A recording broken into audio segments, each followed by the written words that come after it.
Imagine this. You're walking through a dense forest.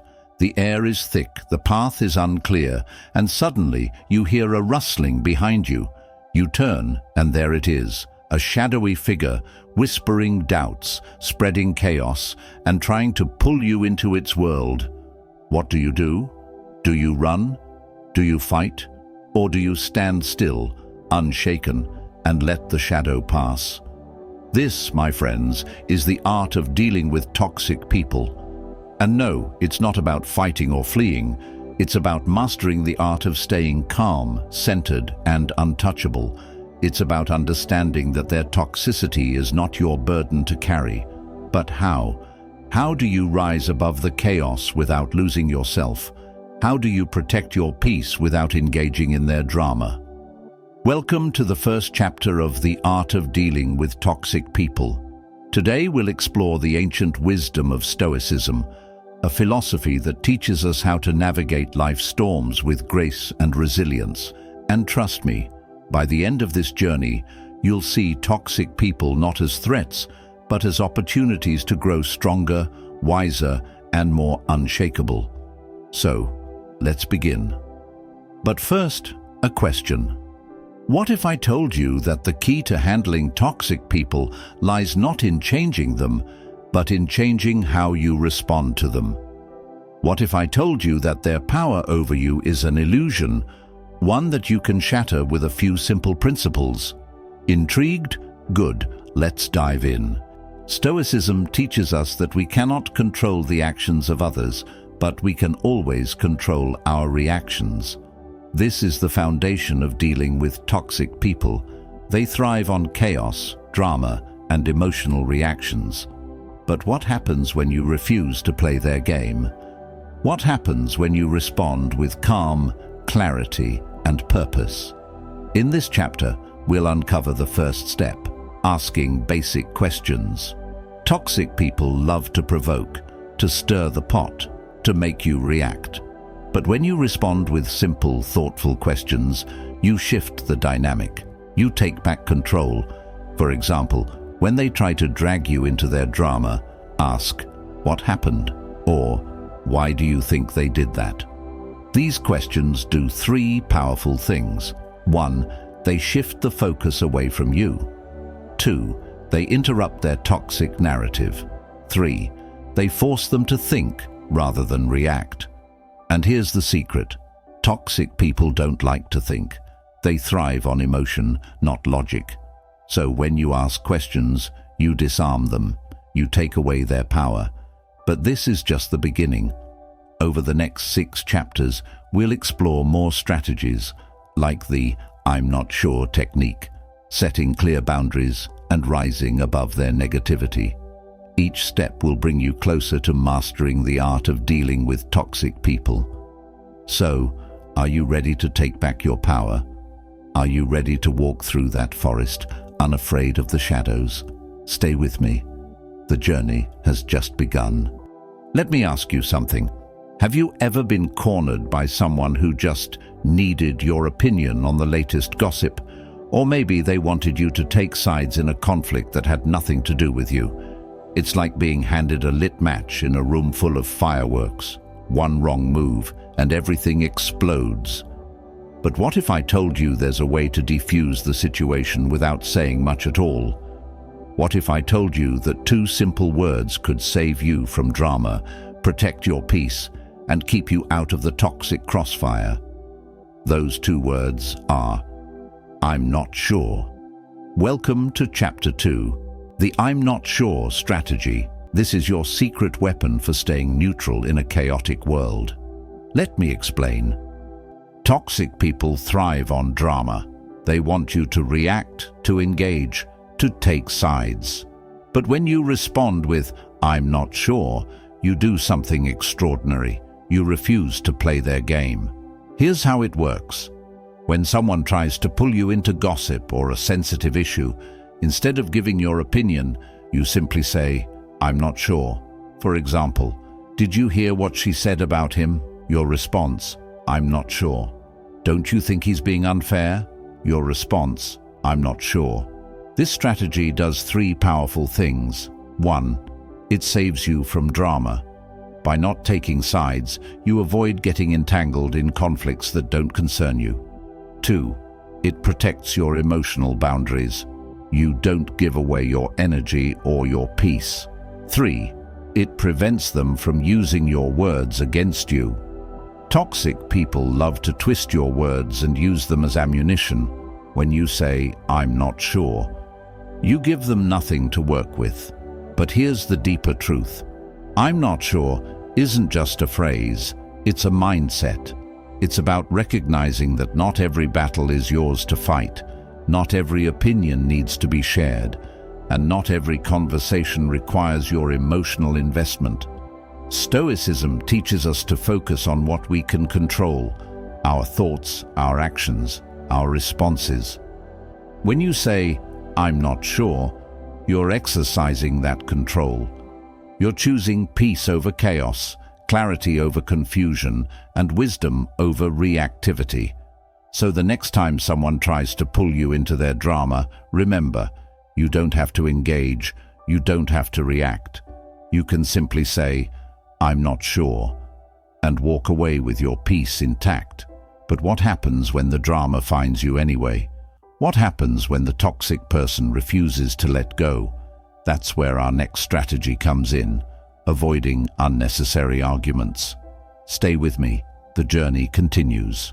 Imagine this: you're standing at the edge of a battlefield. On one side, there's a loud, chaotic crowd, shouting, arguing, and demanding your attention.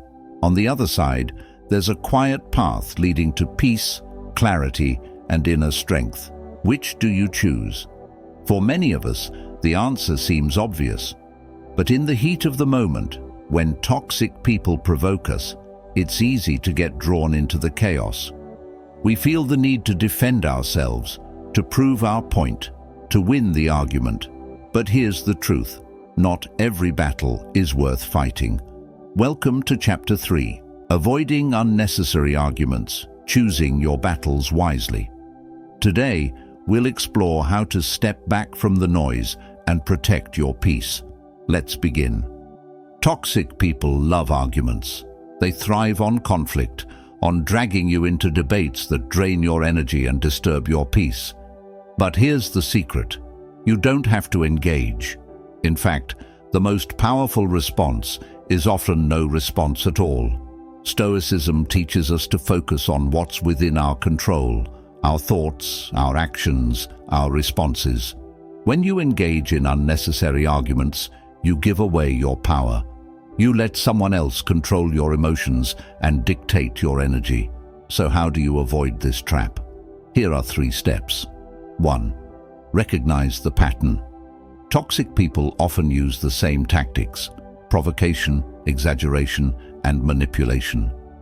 When you see these patterns, remind yourself, this is not about you, this is about their need for drama. 2. Pause before responding.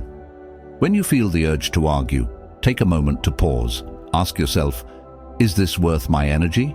Will this argument change anything? If the answer is no, let it go. 3. Choose your battles wisely. Not every disagreement requires a response. Save your energy for the battles that truly matter, the ones that align with your values and goals. Let me give you an example. Imagine a co-worker constantly criticizes your ideas in meetings. You could argue back, defend yourself, and try to prove them wrong. Or you could pause, recognize their behavior as toxic, and choose not to engage. Instead, you focus on your work, your growth, and your peace. By avoiding unnecessary arguments, you reclaim your power. You show that their words and actions cannot control you. And over time, they lose interest because you're no longer feeding their need for drama. But what if they persist? What if they keep pushing, even when you don't engage? That's where our next strategy comes in: delaying your response. Stay with me, the journey continues. Time is a powerful ally. It gives us perspective, clarity, and the space to choose our actions wisely. Yet when faced with toxic people, we often forget this. We react impulsively, saying or doing things we later regret. But what if you could turn time into your greatest weapon? What if, instead of reacting immediately, you paused, waited, and responded only when you were ready?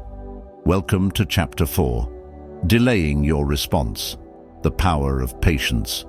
Today we'll explore how to use time to your advantage, to protect your peace and outmaneuver toxic behavior. Let's begin. Toxic people thrive on immediacy. They want you to react quickly, emotionally, and without thinking. Why? Because in that moment of impulsivity, they have control. But when you delay your response, you take that control back. Here's how it works. When a toxic person says or does something provocative, instead of reacting right away, you pause. You give yourself time, whether it's a few minutes, a few hours, or even a few days, to process the situation and choose your response carefully. This simple act of delaying your response does three powerful things. 1. It prevents impulsive reactions. When you pause, you give yourself the space to think clearly rather than acting on emotion. 2. It maintains your inner peace. By not reacting immediately, you protect your emotional energy and avoid unnecessary stress. 3. It reduces their manipulation. Toxic people rely on your quick reactions to fuel their drama. When you delay, you take away their power. Let me give you an example. Imagine you receive an angry text from a friend, blaming you for something you didn't do. Your first instinct might be to fire back a defensive reply, but instead, you decide to wait. You put your phone down, take a deep breath, and give yourself time to think. An hour later, you realize their anger isn't about you. It's about their own insecurities. You respond calmly and kindly, refusing to engage in their drama. The result? The conflict fizzles out, and you maintain your peace. This is the power of patience. It's not about ignoring the problem or avoiding confrontation.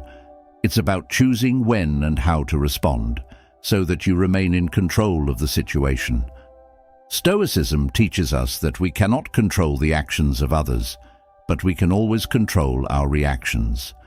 By delaying your response, you exercise that control. You show that your peace is not for sale, and your emotions are not theirs to manipulate. But what happens when toxic behavior persists, even after you've delayed your response? What happens when they refuse to respect your boundaries? That's where our next strategy comes in. Setting clear boundaries. Stay with me. The journey continues. Boundaries are not walls to keep people out. They are fences to protect what's inside, your peace, your energy, your well-being. Yet, when it comes to toxic people, we often forget this. We let them cross our lines, invade our space, and drain our energy. But what if you could build a fence around your peace? What if you could set clear boundaries that say, this far and no further? Welcome to Chapter 5, Setting Clear Boundaries, Protecting Your Peace. Today, we'll explore how to define your limits, communicate them clearly, and stand firm in the face of toxicity. Let's begin. Toxic people thrive on blurred lines. They push, they prod, and they test your limits, hoping to find a weakness. But when you set clear boundaries, you take away their power. You show them that your peace is non-negotiable. Here's how to do it. 1. Define your limits. Take a moment to reflect on what you can and cannot tolerate. What behaviors drain your energy?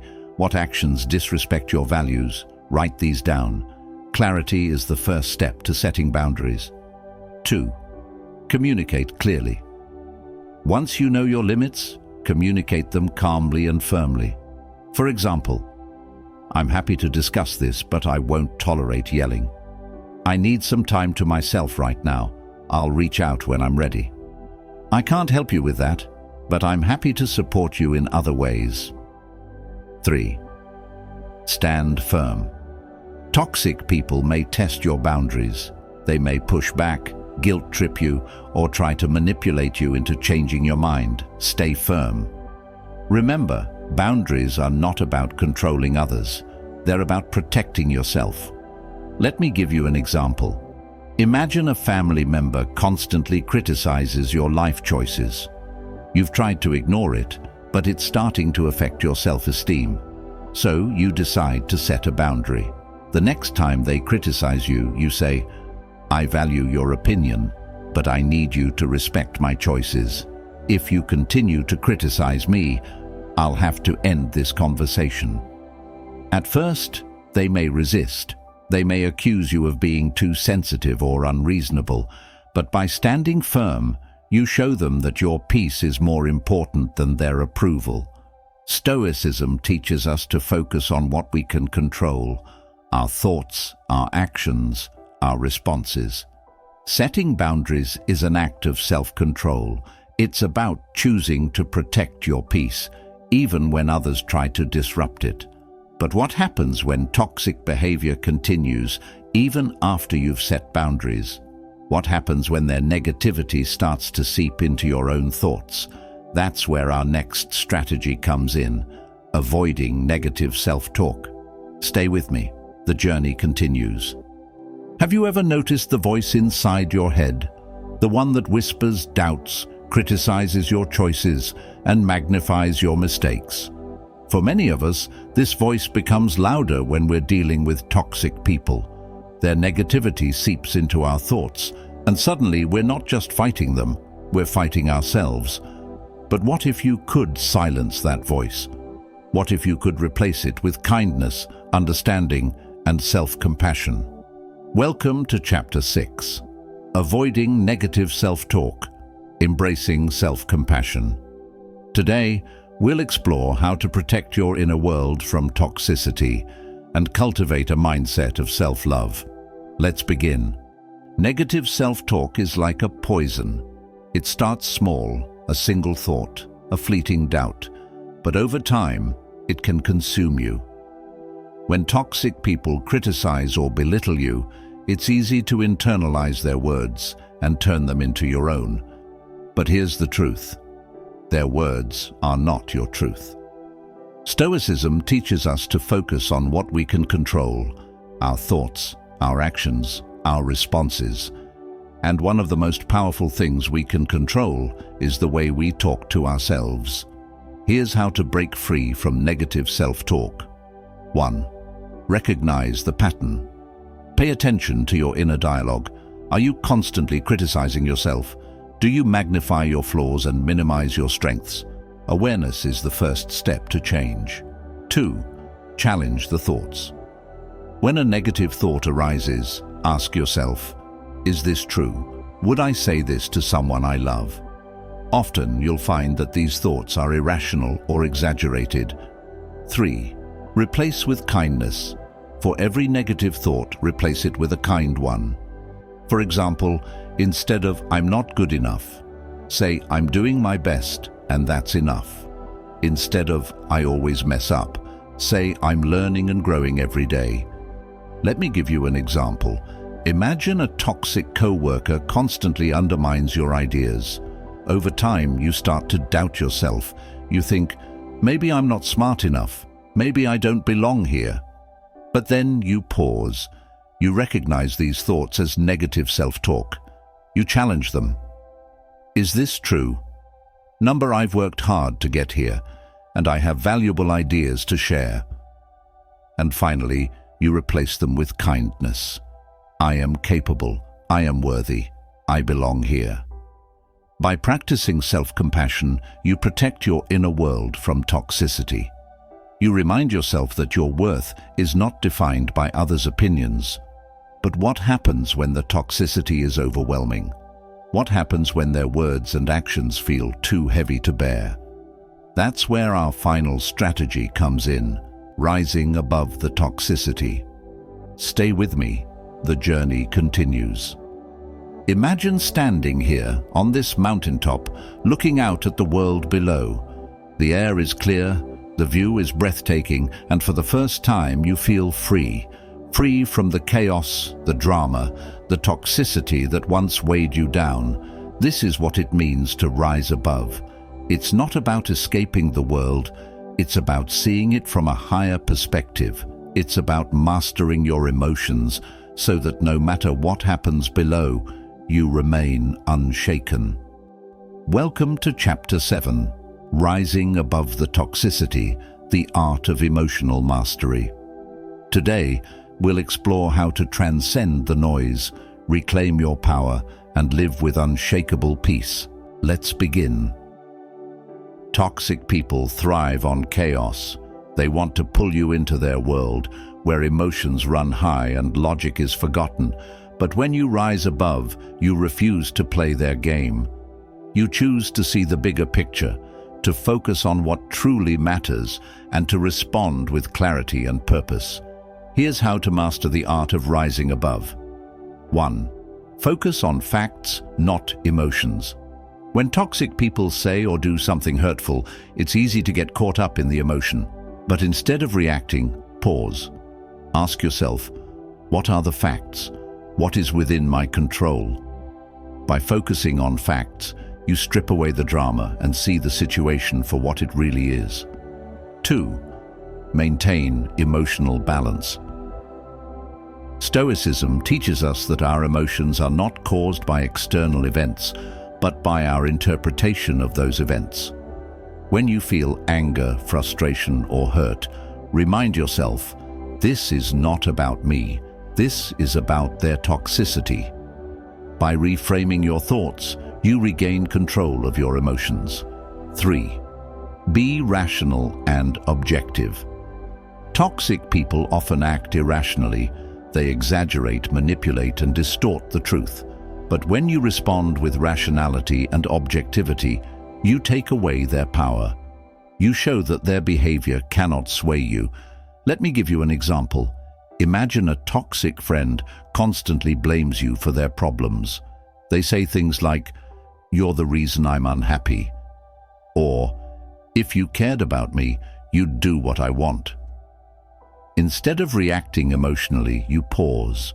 You focus on the facts. Their unhappiness is not my responsibility. I cannot control their choices. You maintain your emotional balance. This is not about me. This is about their need to blame others. And finally, you respond with rationality. I care about you, but I cannot solve your problems for you. I'm here to support you, but you need to take responsibility for your own happiness.